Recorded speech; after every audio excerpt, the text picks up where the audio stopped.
Morning, everyone. Good morning, dear students. No, thank you for the invitation for me to lecture for today's topic.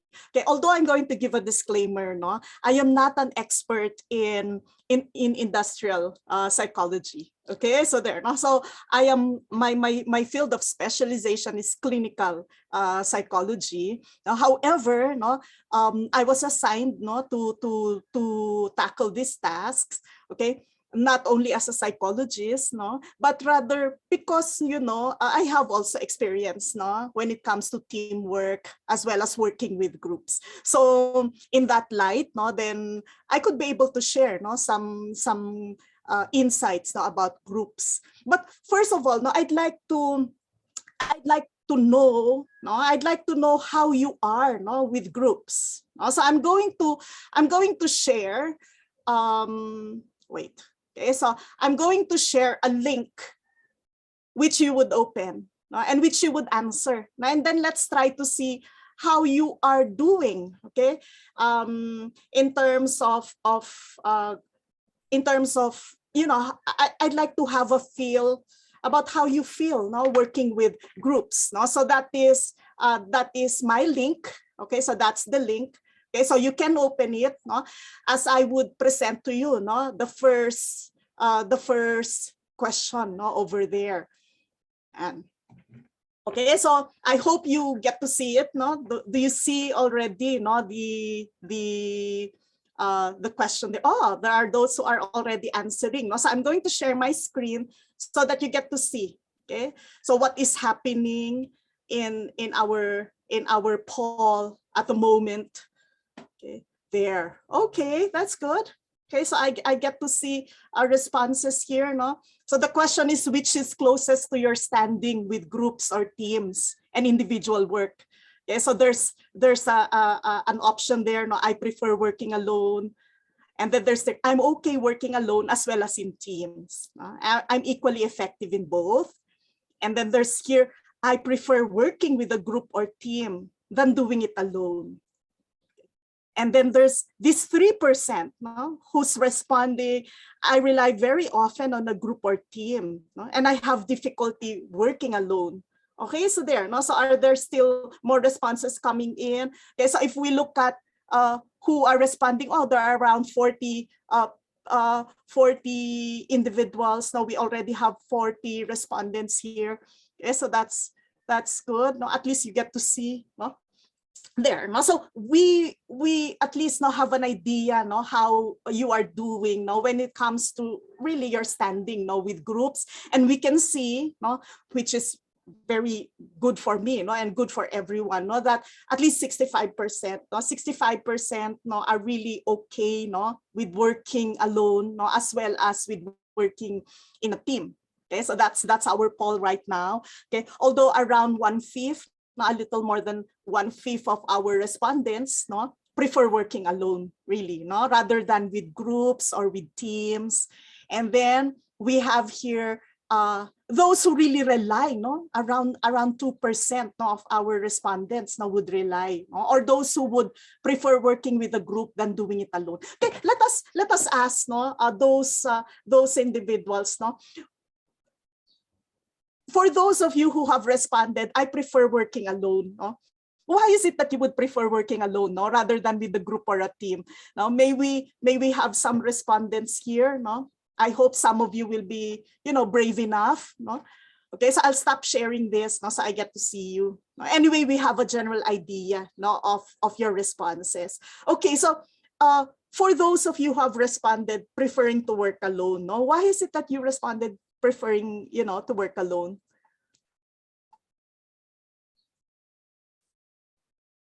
If you're not brave enough to share it, you can probably chat it, so that we could be able to have an idea, why, that would be the case. And okay, so there. Okay, what you can do is just simply chat. You chat, why is it that you would prefer working alone? Okay, if you would be working alone, or why is it that you would very often rely on a group or a team? no, rather than working alone. No? So we're interested in those who responded, no, on the extreme side, those who would rely, no, on working with groups rather than alone, and those who would prefer, no, working alone. No? So if you could share your thoughts here, that would be appreciated, or you could share it later, no, when we will have more questions. Okay, now I'm going to share to you, no, so I'm going to share to you our topic for today. Okay, so there. So let me open, no, let me open my PowerPoint.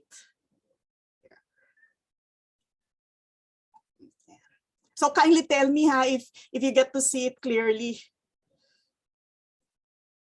Yes, already. And then I'll just open it that way. Okay. So there. No. Okay, here. No? So I hope you get to see the material. No? Is it clear, Sir Andy? Andika? Yes, your presentation all clear. Okay, so that's great. No? So I'm going to discuss themes today. No? The main text source, if you wish to really read the entire chapter, no, that would be chapter 11, no, of this material, no, essentials of organizational behavior. Now, I could actually share it, no, to Sir Andy later, no, so that you have notes for it. Okay, so this is what I'm going to discuss. The materials from here. Okay, so there now we will browse through some of the main ideas, no, in this material. Okay.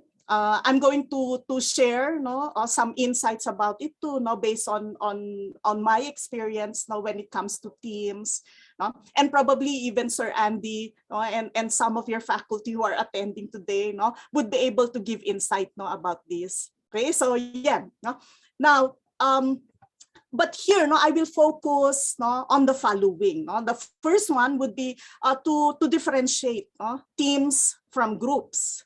Okay, so although the terms are often used interchangeably, no, they're quite distinct, no, when it comes to certain characteristics. And then we're going to talk about types of teams, no, that are available, or that can be distinguished, no, based on the purpose, based on the constitution of it, no, what constitutes the group, okay, and then of course, no, based on the functionality, no, of the group. And then we will focus on effectiveness, because that's I guess now what's important here. Like, you know, what are the factors that would make, you know, teams effective? Okay. So these are, you know, the main focus of our topic today, and then we will end, no, we will conclude now with implications, no, in human resource, no, management practice, no, as well as in organizational behavior. No? So if you're going to work, no, so I'm sure that some of you here would be interested to work in industries. Okay, then such insight on teams now will allow you to maximize the potential of teams now when you are working in organizations. Okay, now let's look at, okay, so there, no, I'll look into let's look at the slide. No, this is what one of the what Rich Karlgaard, no, have said about team. No? A team of people happily committed to the project and to one another will outperform a brilliant individual every time. Okay, so I guess many of us will agree to this, and I would also agree to that. No, depending, of course, on the project, you will see later on, no, that not all types of tasks, okay, would need a team or would need a group. Now, in fact, there are certain tasks, no, that will be better performed, no, if done individually. No? So I presume that Rich Karlgaard, no, was referring to types of projects that will really benefit from the potential, no, of using groups, but more so of using teams. Let's make a distinction. Okay, so there, no, groups versus teams. Okay, so here, no, so if we look at groups, no, versus teams, you can say, no, that a team is a subgroup. No, it's a subset of a group. Okay, so there, no, so in other words, a team is also a group. No? However, no, in order to call it really a team, then it has to have a particular process that makes it a team. which distinguishes from groups. So if we look at it, let's look at work groups here. Okay, so there, that's a work group. Okay, so the work, when you are in a group, why are you there? Okay, you interact with each other in order to share information. And this information is needed for certain decision processes or tasks in a particular organization. Okay, now what makes it distinct? What makes it distinct from a work team? So when we're now talking about a work team, is the kind of performance that we need for a team. Like the idea there is that each of these, whether you are in a group or in a team, requires you to finish certain tasks. But if the tasks requires more collective performance, okay, so meaning that the work of one individual, meaning what I mean to say is that when the work of one individual, okay, will, let's say for instance, contribute to the task itself, and then the contribution to the task itself is more than what each individual can contribute. If you sum it up, then we're working with the team. Okay, we're working with the team. So in other words, we're talking about synergy here. So we're talking about synergy. So let's say, for instance, when we talk about the difference between a group and a team, okay, if I'm going to finish a particular task, okay, and I need 5 people, if I need 5 people, for instance, meaning 5 people to complete the task, and then I get the output of each 5 individual. So let's say each individual will have 1 point, okay, 1 point performance. So the entire work, if you add up all the performances of these 5 members of the group, will still be 5. You're dealing here with the group. So in other words, okay, what I need, I'm dealing with the group. If let's say, okay, the task here requires an output of 5. I get a person, I get a person here, okay, I get 5 persons, and then each individual will give 1 unit. So there, it's just simply the sum of their individual efforts. Then we're talking about a group output here. But when we're talking now about a team output, then the team output will actually be greater than the individual, the sum of the individual efforts of each individual. So in other words, what you get from team effort is not just 5, but rather the 5 individuals will produce more than 5. So that's what we're talking about, synergy. So there, so you know that we're dealing here with synergy when, okay, one individual, okay, cannot do the task alone, the entire task alone. Okay, but rather, okay, the individual needs the other individual, needs the other persons, okay, so that when we come up with the goal task, we really get, we don't just maximize our potential, we even go beyond our potential as a group.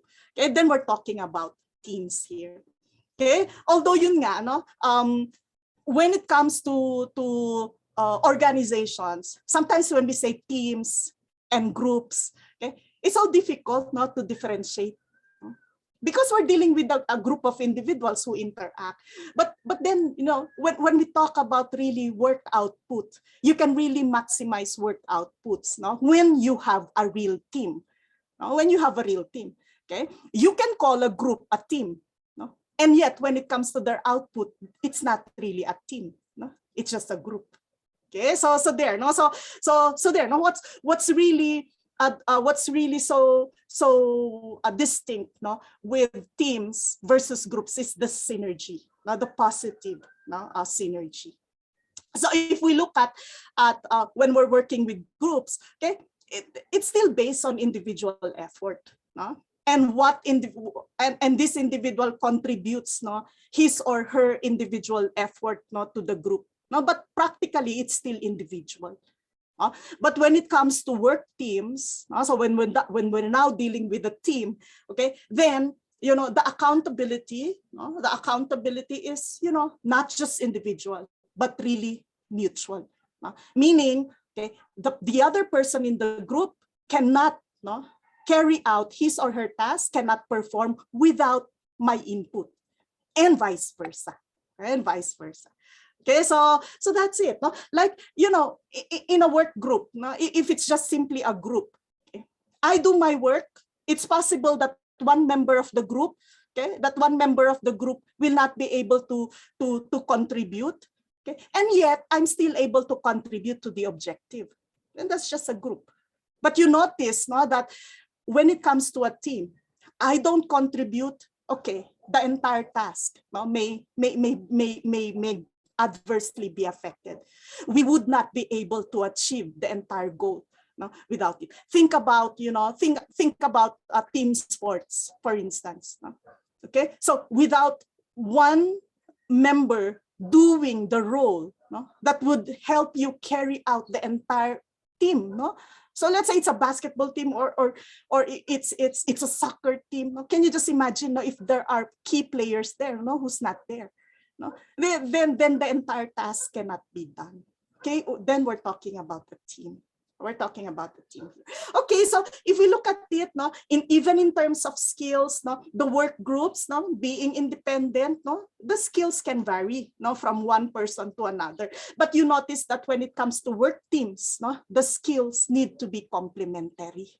Okay, so there, so you can just imagine how a team works very differently. I may have the skill. I may have the skill that is needed for a particular team, but if I could not gel with the team, if I could not have positive synergy with the team because of certain factors which we will discuss later, then I will not be good for the team.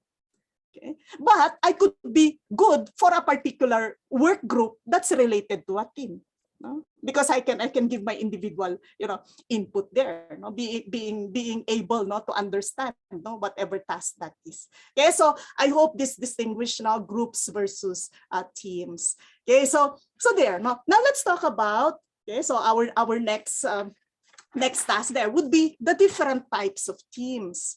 Okay, that are possible. So these different types of teams, okay, is what is often observed in organizations. But in bigger organizations, you would later so some of you will be working in industries. In bigger organizations, bigger organizations are actually made up of multi-teams even. So in other words, the administrator, or let's say, for instance, the president, the executive of a particular organization may end up working with several teams at a time. Or let's say the individual may be working with different types of teams at a time, depending on a particular project. Okay, so yeah. Let's look at the different types of teams. So we have problem-solving teams. Okay, so let's repeat that slide. So we have problem-solving teams, self-managed teams, and then we also have cross-functional. And now, we have virtual teams. Also, more likely you have been working with groups among yourselves for certain school projects. Okay, and then what we have during this pandemic are practically virtual teams. Okay, now there. Now let's look at problem-solving teams. Okay, so for problem-solving teams, oops, I'm sorry, I lost that. Okay. So do you still see my slide? Okay, so great. Now, so for problem-solving teams, okay, so you wait, So for problem-solving teams, the term itself, why are they there? Okay. Why do you get these individuals to gather regularly? It is for them in order to see whether there are projects or there are problems in the project. They're there. They're there for quality control. Okay, so then in an organization often we evaluate the quality of services that we have. In our university, we also have that quality control team that would often meet together in order to evaluate, okay, how we are doing with our services. Okay, so the idea there is, if there's a problem when it comes to, let's say, the delivery of services, okay, then they discuss where the problem is. They would make recommendations about the problem. Okay, they would also make recommendations in order to improve the quality of service that you have to give, whatever that is. Are you giving a particular material product, or let's say, for instance, a human service? So they evaluate that. So the members really gather to share ideas on these, okay? And then, they would suggest also processes. They would suggest processes for improvement. So I'm sure that the administration of the university, so I'm familiar with university administration, okay? During the time of the pandemic, they would often meet. So there are problem-solving teams that would help address how do we deliver, okay, how do we deliver instruction now that it's pandemic. So they give suggestions, they give recommendations, but you notice now that these are recommendations, these are suggestions, and they're not the ones to implement it. So that's it. So they're just problem solvers. Okay, they give the suggestions, they give the recommendations, but the implementation will be done by other members of the organization outside of the team. Okay, so there now. So that is for problem solving. That's for problem solving teams. Okay, so Sir Andika, am I still sharing the slide? Yes, still. Yes, sure. Yeah. Okay, sige. Okay, now the next slide there would be the self-managed work teams. Okay, so the self-managed work teams. Okay, if I'm looking at a self-sustainable team, the self-managed team, the self-managed team is really the one that's most sustainable. Okay, because if we look at the self-managed work teams, okay, they already, these individuals already perform tasks, perform highly related tasks. Okay, they identify the problems that they encounter during their tasks, and then they already implement solutions to it.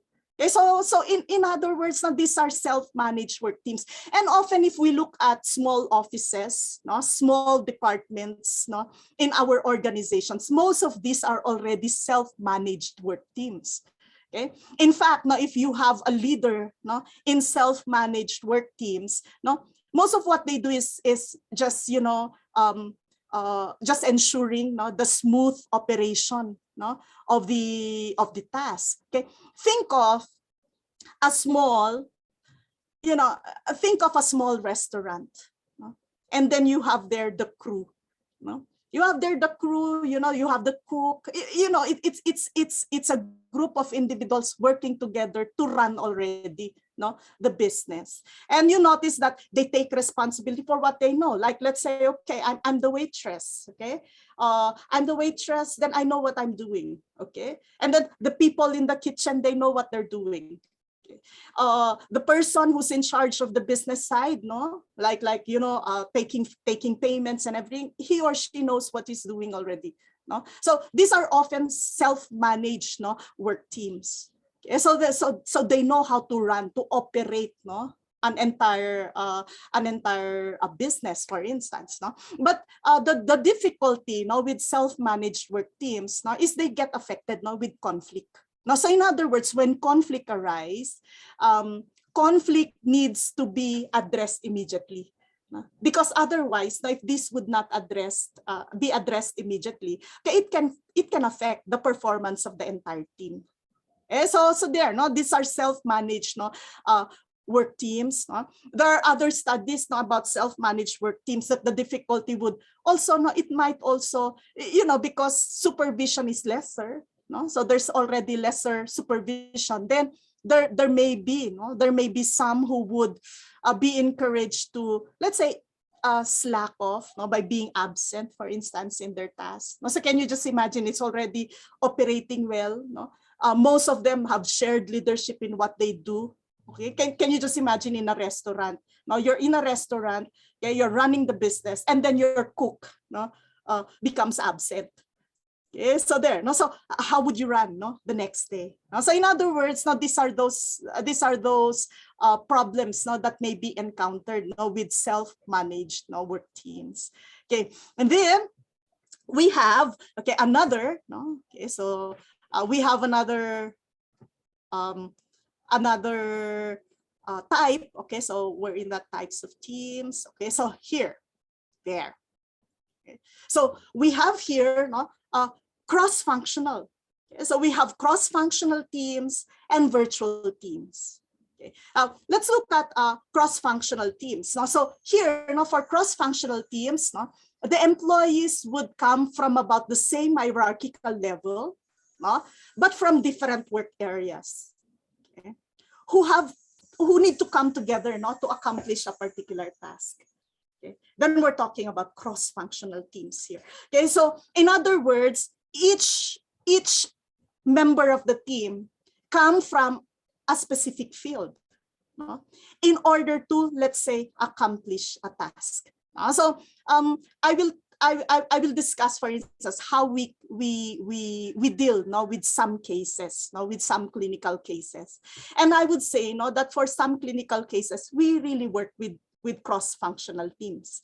Like if I would be dealing, no, with a particular client, no, who was referred by our social welfare, no, it is not uncommon, no, for me, no, in order to manage the case, to work, no, not only with the social worker, but also, let's say, for instance, no, with the house parent, no, of the person, no, that I am handling, no, that I'm managing. Or let's say if there's a legal aspect to it, then I need to also work, no, with police officers. Now, so in other words, these are now cross, no, functional teams.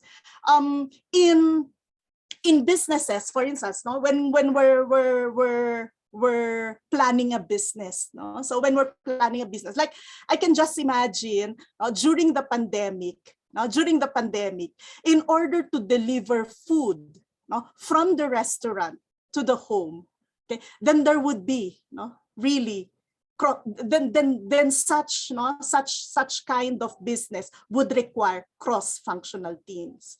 Okay. Like you would need, let's say, the administrator, no, in the restaurant, because during the time of the pandemic, remember, we cannot go out, no, there was difficulty, no, and therefore the businesses needed, no, to redefine, no, their you know, to redefine their tasks. Like if I'm going, no, I'm in the food business. Now, if I'm in the food business, okay, people, the consumers cannot come to me because it was the pandemic, and therefore I have to bring my product to the people. Okay, and how can I do that?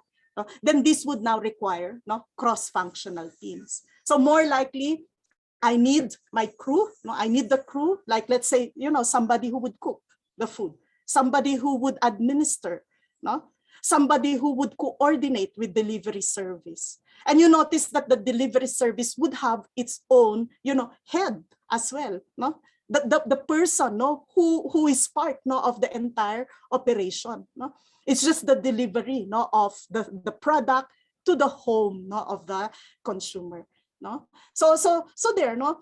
If we look at types of teams, no, these cross-functional teams, no, really also work, no, especially when the product, no, that we would give, no, or let's say the services that we would give, no, would require, no, the movement, no, of different parts of the agency. Okay, so there, no, with specific, okay, with specific specialties. Okay, so there, no, or let's say, for instance, how can cross-functional teams work, no, even in a particular sector? I'm thinking also of hospitals.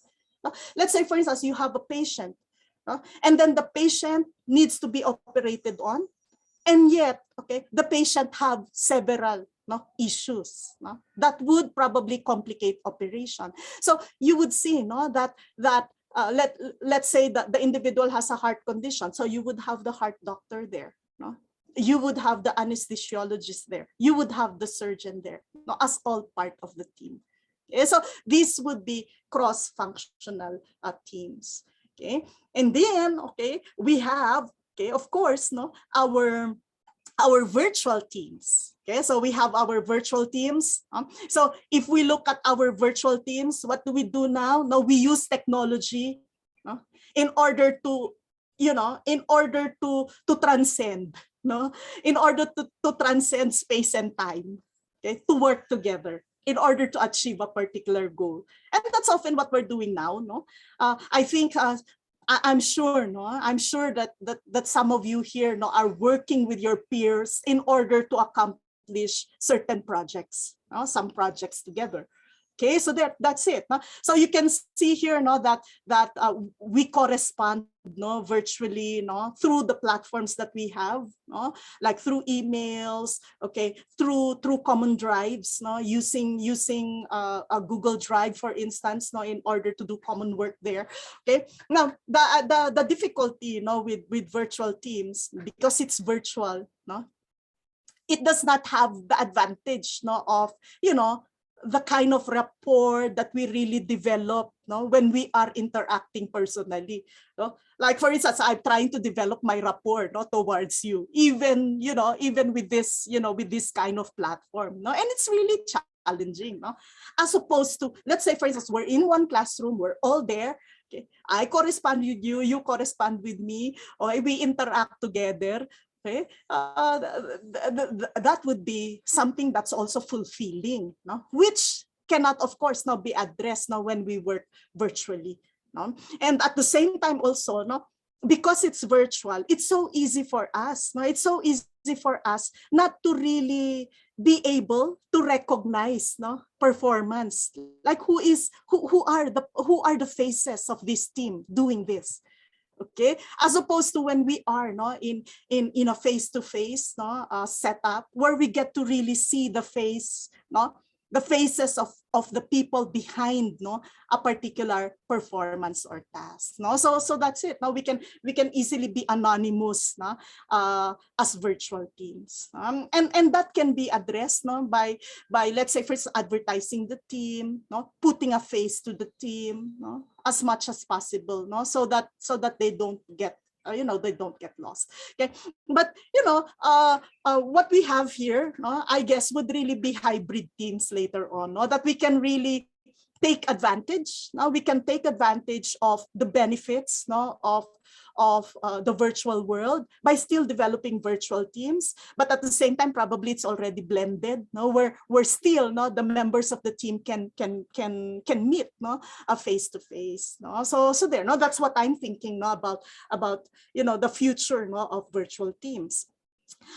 It's kind of like difficult. What's good about virtual teams is that we may not be in the same environment, and yet we can work together. Like for instance, so we can do research. We can do research with a colleague who's working in another part of the globe. Okay, so there, like we can have networks, with people in America, in Europe, in Africa, and that's the benefit of virtual teams. Okay, so these are the different types of teams. Now, of course, depending on the task, depending on the task that we're going to do, there are certain specific teams that would fit the task. Yeah. Okay, so what's important is you just know the nature of these teams. Now wait, yeah, okay, so there, so that's the types of teams that we have. Now let's talk about team effectiveness. So in other words, so what I'm saying here is, okay, do all tasks require teams? No, it doesn't. And at the same time, are all teams effective? Of course, no. Okay, the effectiveness of the team would definitely vary And these are, these are the factors that make it vary. And it's important for us. Okay, so let's say, for instance, I want to work in an organization and I want to I want to make use of teams. I want to actualize the potential of a particular team. Therefore, we need to know what makes teams effective. As we discuss team effectiveness, you can also reflect on your capacity to be a team member. Am I a good team member? What can I contribute to teams? Okay, so these are the three factors now to consider. We have context, we have composition. Okay, so when we say this is context. Now, when we say context, like what's the background of that team? Okay, so there, what's the environment of that team? So we're now talking about context. Okay, and then we talk about composition, meaning the constituents of the team. So what are certain findings about the composition of the team? Okay, and with these findings, how can I maximize teams? If, let's say, for instance, I have to work with teams. Okay, and then of course the most important is the process. So I wouldn't say the most important, but one of the vital processes of teams is the process that makes it really a team. Okay, because much of what we say synergy, okay, is also defined by the process. Okay, now let's talk about team effectiveness. So let's discuss first effectiveness in context. Okay, so there, so what makes teams effective in context? So I'm going to give you, so don't worry, I'm going to give you the PDF notes of this, as well as the material talaga, the material of the chapter, and then later, I'm going to give you additional material because I could not be able to discuss anymore the development of teams. So I'll just send the material, through Sir Andika. Okay, so there. Now we have here this effectiveness in context. Okay, so in other words, what makes a team effective? Of course, they need to have the adequate resource. Okay, so there. So you can just see if I need to do a task. If I need to do a particular task, if we need to do a particular, we're a team. Okay, let's just imagine that we're working together. Okay, we need the resources that would help us accomplish the task. So in other words, if there's very little resource, or we struggle in getting our resource, then it would definitely affect our performance. Okay, so can you just imagine the potential of a team with the right composition that they have there, and then at the same time they have the resources. Okay, so they can be able to deliver whatever it is that they would deliver in the most effective time that they could be. Okay, so there, adequate resources. Okay, and when we say resource, what resources do we need in organizations? Okay, we need not only equipment. Okay, we need proper staffing. We need administrative support. We need information. We need information. These are those that we need. Okay. Now sometimes, let's say for instance, in life or death situations, and it happened here in our country, for instance, okay, where many there was this operation where many of our police, our elite police, were killed. In that encounter. It was such a sad event for us. And apparently one of the resource that was not present during that time was information. Okay? Because of because there was a misinformation from probably the headquarter and the people on the ground, and you can just imagine that it cost lives at that time. Okay, so there, so information is also a resource for all of us. Okay, and then here another context is leadership. Okay, so leadership and structure. The idea of leadership is not to lord over everyone. No, we're talking here about structure. No, we're talking here about structure. Like, teams need to agree. Who's going to do this? What are the tasks that we're going to do? Okay, what are the load that we're going to do? Okay, so there, no, and that requires very good coordination. So if there's let's say, for instance, a person there, a primary person there, who gives all of these instructions, no, clearly, no, and effectively, then you would see, no, that the team will really work. Okay, now there's this interesting a case. No? So there's this interesting case of okay, so I'll just go back, no, to the case. No, it's, I don't know if you've heard about it, no, where you have here, no, a group of doctors, not only in the UK but also in the US, no, who have difficulty lessening the mortality, no, from the operating room to the recovery room. Okay, and then through the ICU unit, you know, there, no, like, let's say, first, okay, everything happens well, no, so it's okay that we have operated, no, on a child, no, or on a patient. But why is it, no, that when we move, no, the patient, no, from the operating room to the ICU or the recovery room, why is it that complications happen? And what they found out, no, so it's so interesting. What they found out is we need to know certain techniques, and they tried to learn, no, the techniques through learning it from Formula One, no, pit crews. So you know what Formula One pit crews are. I guess, diba? You know what they are, diba? These are car racers. No? Can you just imagine, no, if a car racing the track, no, will have a problem, they go to a pit crew there, and in less than 10 seconds, no, the car is fixed, and then the car goes again, no, for a race.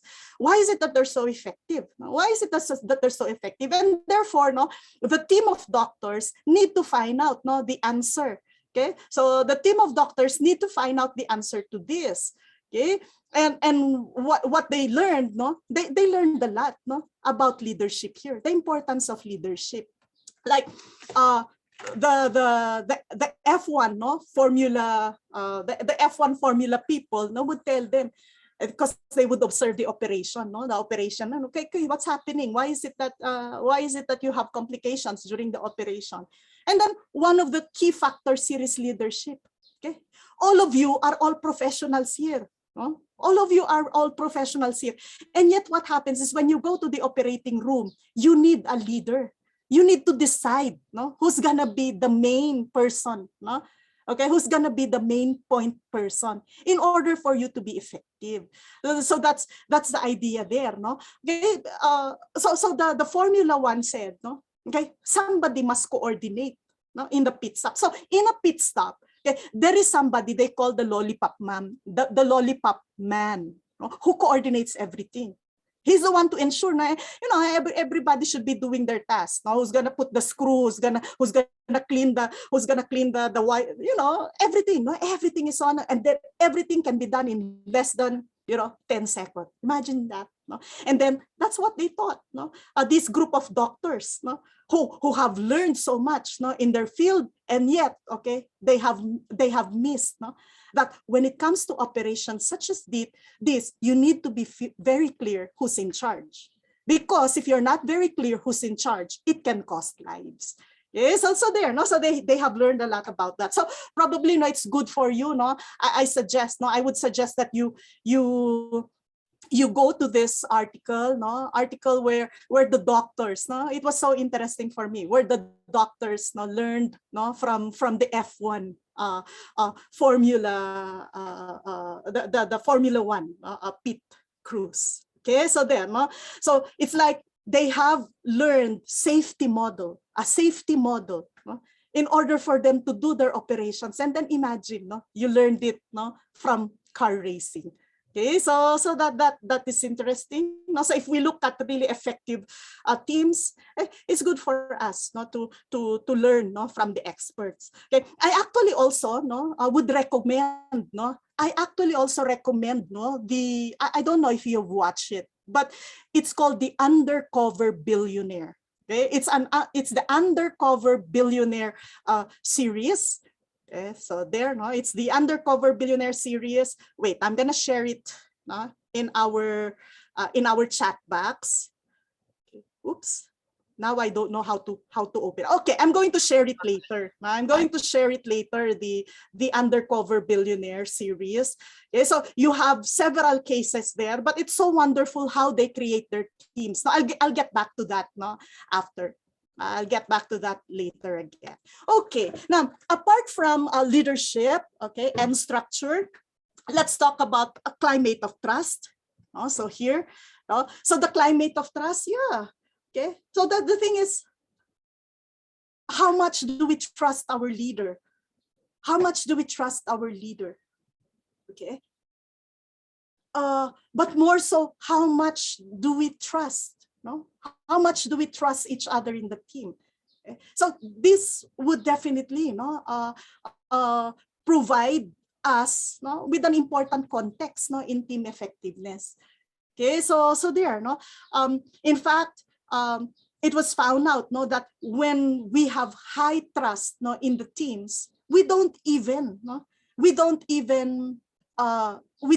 think so much about individual rewards here. No? We're not even concerned, about our own personal ownership, with whatever successes this group have. Okay, so that, and if an individual is so concerned about that, then more likely the person is not really a team player, because the success of a group, okay, the success of a group, okay, is shared by each member of the team, and at the same time, the contribution of the team, okay, contributes, to the success, of the entire group.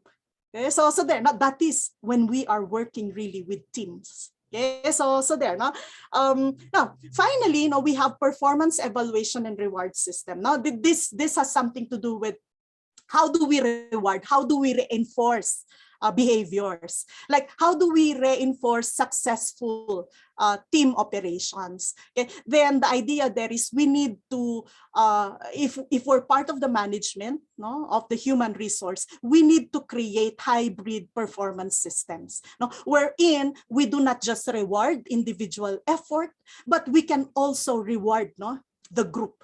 The entire team, the teamwork itself. Imagine, let's say for instance, okay, so let's talk about building a business, a simple business, let's say a restaurant business. Okay, each of you have your own personal expertise there. There are people who are very good with administrative staff. There are people who are very good with advertising. There are people who are very good with operating, the kitchen and everything. Okay, now, can you just imagine if you're running, a small restaurant, with a team, okay, and then what you have would be profit sharing. So you can just imagine, that the individual effort that I'm going to give with this restaurant, will be, motivated by that as well. So I'm more motivated to do well as an individual in order to contribute to the team, because okay, the team's success would mean that there will be greater profits for everyone. Okay, so in other words, the group reward to recognize positive team outcomes is important here. Not just recognizing individual contributions. Okay, so if we look at it with teams, with teamwork, okay, we're not so much into performers really.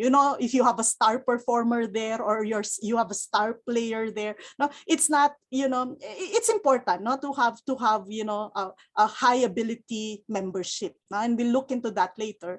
Okay, but what's more important is, the team effort really contributes to the success of the team, and that should be reinforced through rewards. Okay, so that has something to do with effectiveness in context.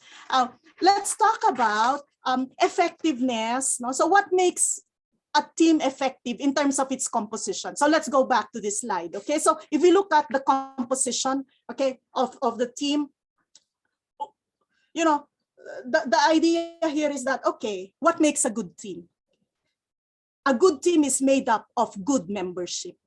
And so we're now talking about membership here.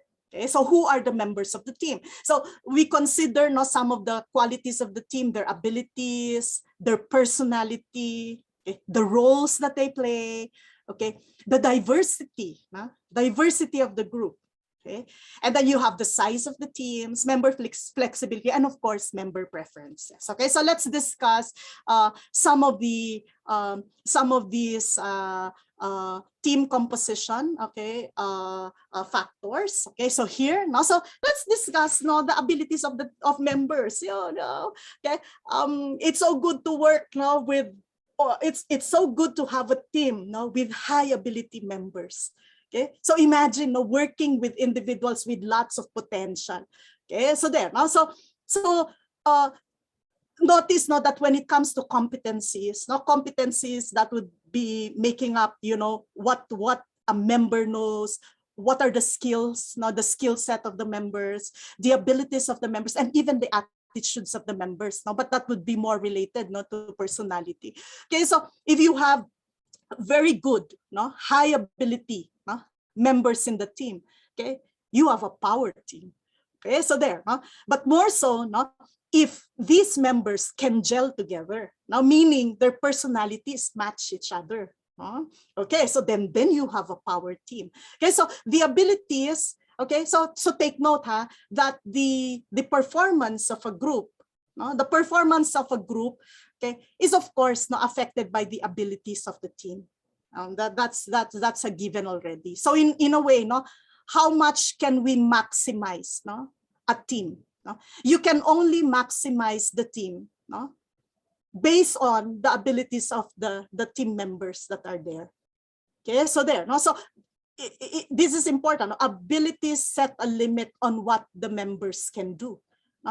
We cannot force a particular member to give out output which he or she is unable to do, or not capable of giving. Okay, so there. But more than that, how effectively can they perform as a team? So there. So in other words, they have these particular skills, knowledge, and abilities. Okay? But what's more important is that the team itself allows all of this, to be actualized. So that in a way, the team potential can be reached. So that's the general idea. But then, what the group can accomplish as a whole, what the team can accomplish as a whole, is really determined by the abilities of the members there. Okay, so that's it. Abilities of members. Okay, and then we have here, more importantly with synergy. So meaning it's more connected with, will I gel well with my group? Will I contribute positively with the group? Okay, is your personality. And in studies, when it comes to personality and when you're working with teams, what's really more important is conscientiousness. Okay, so I guess this is so important. The willingness of an individual to follow through a particular task from beginning to end. So we're talking here about persistence, conscientiousness. Okay, so there. This is particularly important to teams, and it was found out that why is it that some members of the group, why is it that some individuals do not like to work with groups? Okay, most often because they do not like to work with individuals who are not conscientious. So can you just imagine if I am a conscientious member of a group, if I am a conscientious member of the group, and then I work with other members of the group who are not conscientious, what happens is I would rather do the task alone. And what happens is that the team output will not be maximized, because what happens is that and this is found in studies that it's better. Okay, so then it is better to have a team of highly conscientious individuals in that team, okay, compared to having mixed high conscientious and low conscientious individuals in the group. The maximizing the potential of a team will happen with a team of highly conscientious members. Okay. What happens here when you have mix,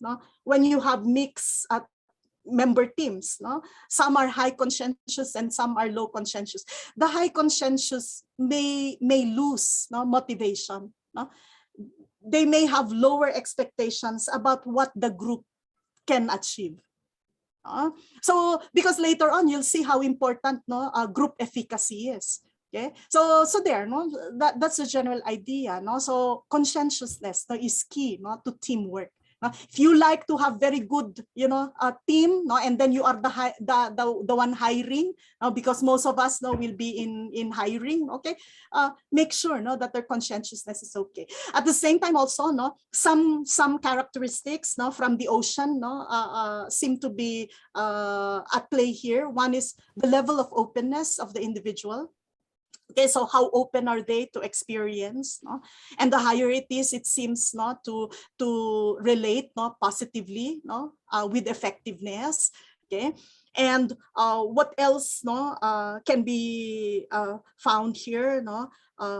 By the way, no, when it comes to openness, no, when a member of a group, no, when there's openness, no, in terms of the personality of the members of the group, they're more, you know, they can handle conflicts, no, much easily, no, compared to those with lower level of openness. No, they might not do well, no, when conflicts happen. Okay, but more so, look at that, no, a minimum level of team member agreeableness is important too. So in other words, agreeableness, no, that attitude of agreeableness, no, seems to play, no, a very vital role, no, when it comes to personality. No, okay, you know, this is found out. If you have a member of a group who is highly disagreeable, okay, it affects, no, the entire, you know, the entire tone, no, of the team. Okay, so there, no, so as much as possible, do not put someone there who's highly disagreeable, because more likely this person, no, will be a poor team member. Okay, and you need at least, no, an individual who can be agreeable. No, extroversion seems to play a role also, especially with cooperative tasks. No, so that's what, no, research, no, would have to say. But more than this, no, so it is not indicated here, no, but more than this is emotional stability. Okay, so a good team member, no, apart from being conscientious, no, having adequate levels of openness, okay, and agreeableness, no, must also have, you know, a level, no, of emotional stability, no, so that the person, no, can deal with conflicts, no, should conflicts, no, arise. Okay, so there, no, and then finally, this is not the final, no, this is the final, no, of this slide, no, we have allocation of roles, no? And you know, roles have something to, you know, let's say I'm the one who's assigning, no, members of the team. How would I make sure, no, that the team is a power team? No?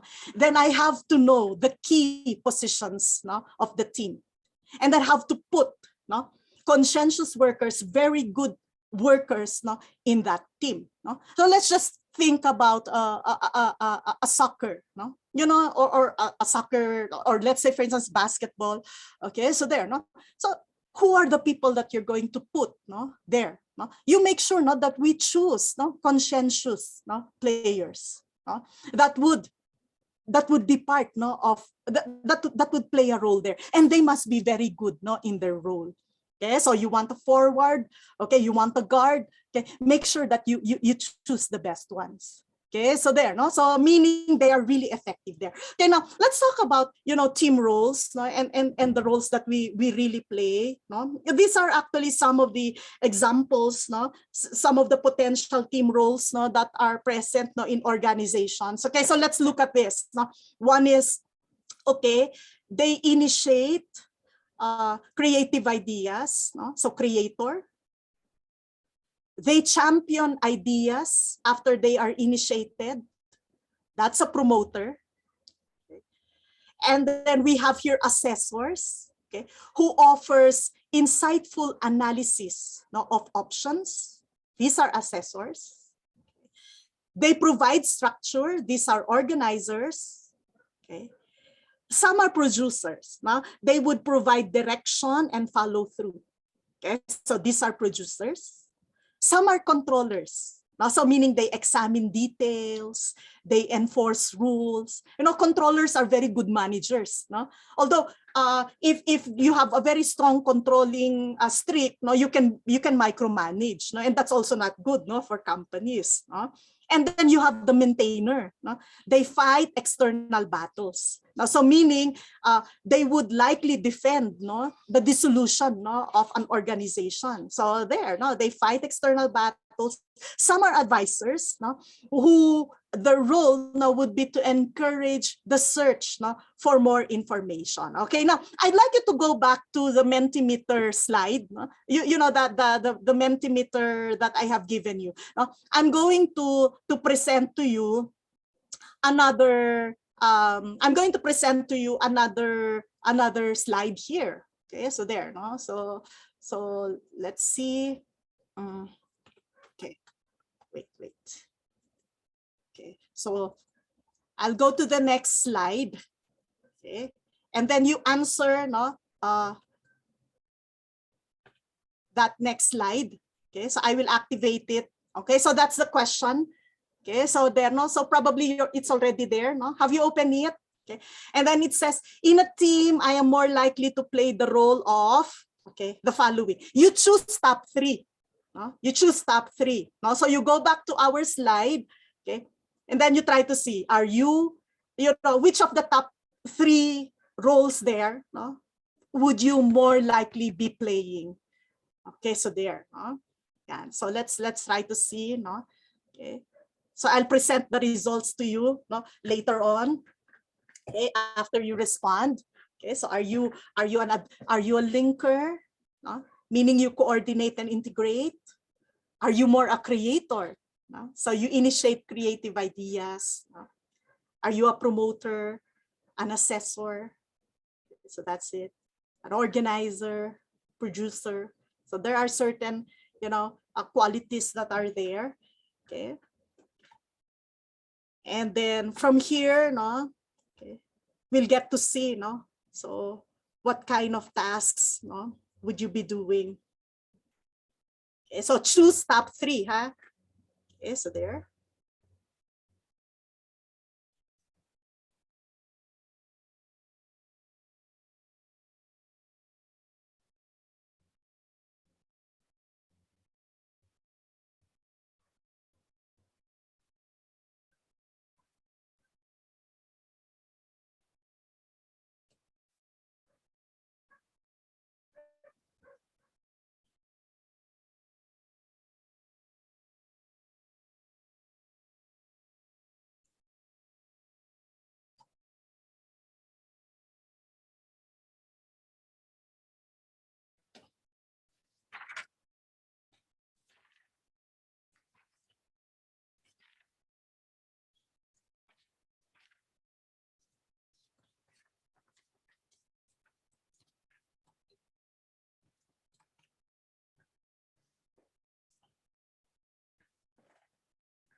Kalian akses di Menti ya. Nah. There you go. There. Okay. So let us see. So I hope you are able to access, no, still the same, no, and there are some who are already responding. Okay, yeah, we get to see. Okay, at the moment, no, okay, 20% have responded. Oh yeah, okay, so you see now it's changing, no, depending on who's, those who are answering.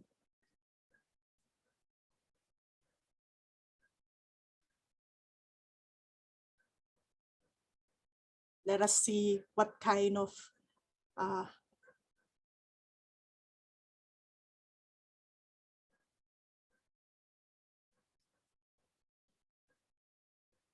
there.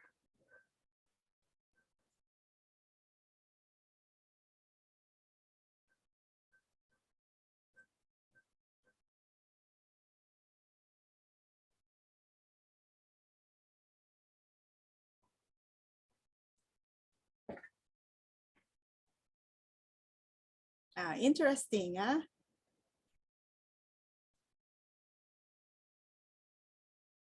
Okay, so if we look at our results, you notice no, that there seem to be three no, that's dominating here. No? We have creator, organizer, advisor. Okay, so that's our poll at the moment. Okay, and then we also no, the next would be the controllers. Good. Okay, so there, yan.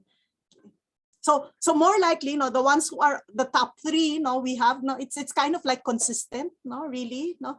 You have creators, organizers, advisors, no. Most of you would take on that role. Okay, so there are some, no, who would take on the controller and linker role.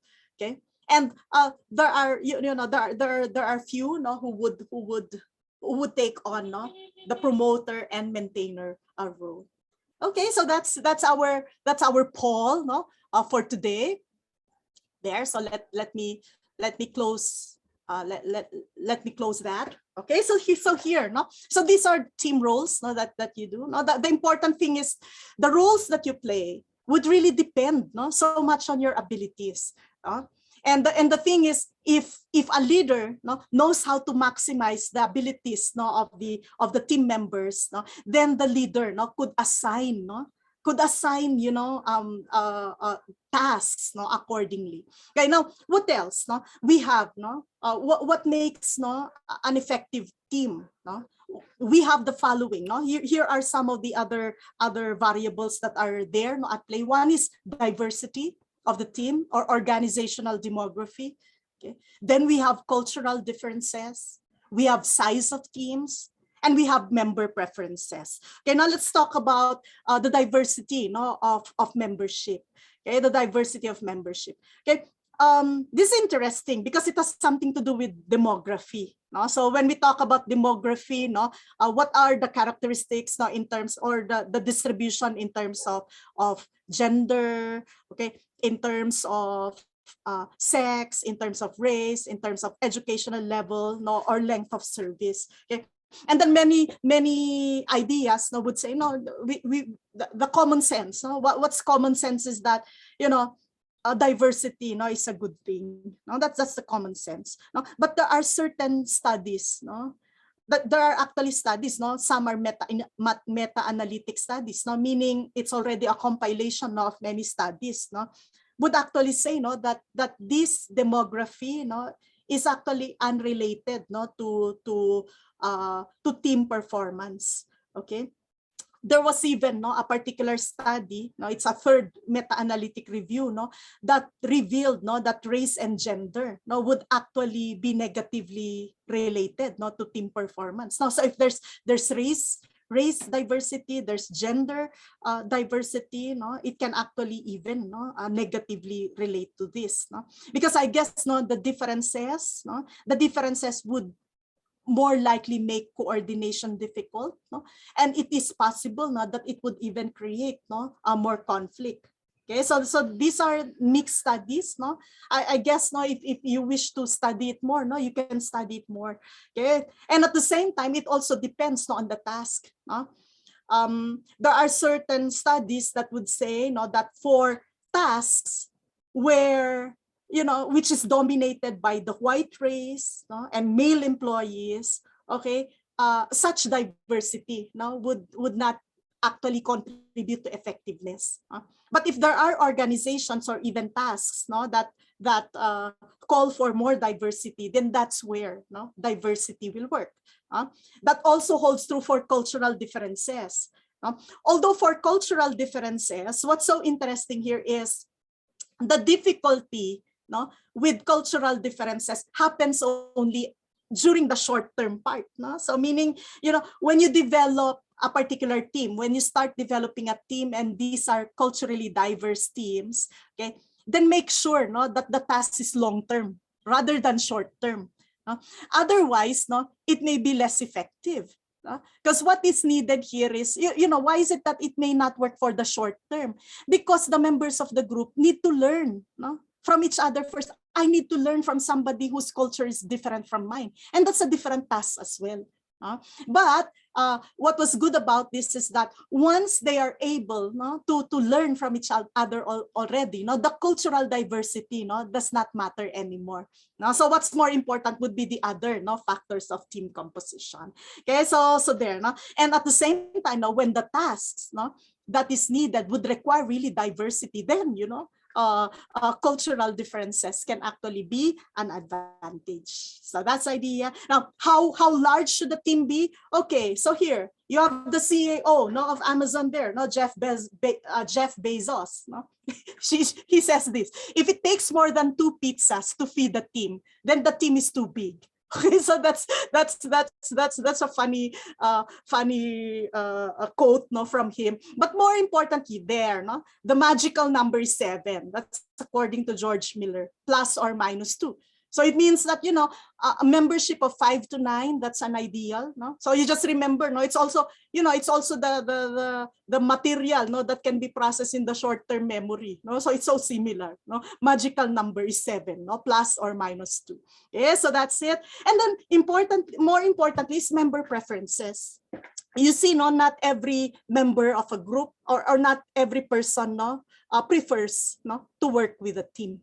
So in other words, if an individual from the very start prefer to work alone, then more likely, the person would be more productive, working alone, and at the same time, joining a group or joining a team might even undermine, the performance of a team. So this has to be considered. Okay, now the final, the final processes, what makes a team effective, would come with this. So the effectiveness in team process. So here, so what are these processes? What are these?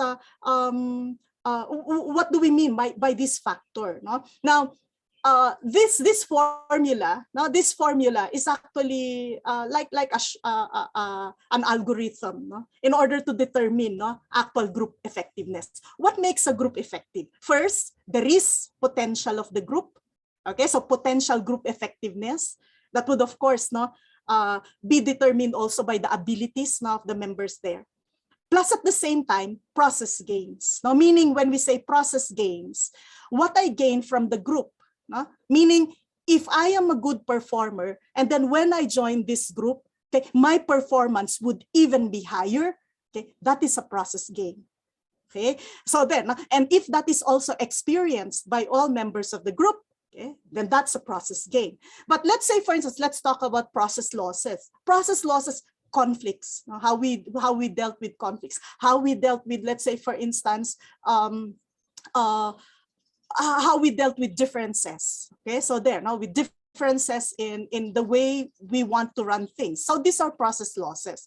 How we dealt with a personality. Okay, a personality clashes, for instance. So these are also process losses. So in other words, all of this, so these two together, potential group effectiveness, you add that with process gains, okay, minus the process losses, then that would be the actual group effectiveness. So hopefully, you have a very effective team, if the process loss would be lesser. Than the combined group effectiveness, the potential of the group, tapos at the same time, even the process gains. Okay, so that's the general idea.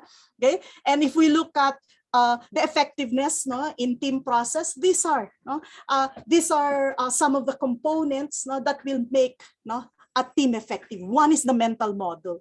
Okay, so let's talk about mental model. You see, effective teams share accurate mental models. Okay, so there, that's it. So when we talk about mental models, what are the key elements in a team's environment that we share together? Do we share the same purpose? That's very important. So we're talking about team processes here. Okay, so do we have a common plan together? Do we have the same purpose together? Do we have the same vision together? Okay, so like, let's say, for instance, you're in Wijaya Mandala University. Okay, what's the vision of your school? What's the mission of your school? Okay, do you believe in that? Okay, now if we all share that, okay, that would lead to effectiveness in team process. Okay, so that now if we don't share the same vision anymore, now if I don't share the same vision as my organization, I might as well leave the organization already. So that's the general idea. Okay, so the idea with having the same vision is, if you have the same vision now with your team members, even if you're quite different from your team members, as long as we have the same mission and the same goal, we can work together. That's the general idea here. Okay, then let's talk about conflict levels. Now, what kind of conflicts do we have? In the organization. Okay, notice that relationship conflicts are more difficult to deal with. Okay, so that's sometimes relationship conflicts, especially when there's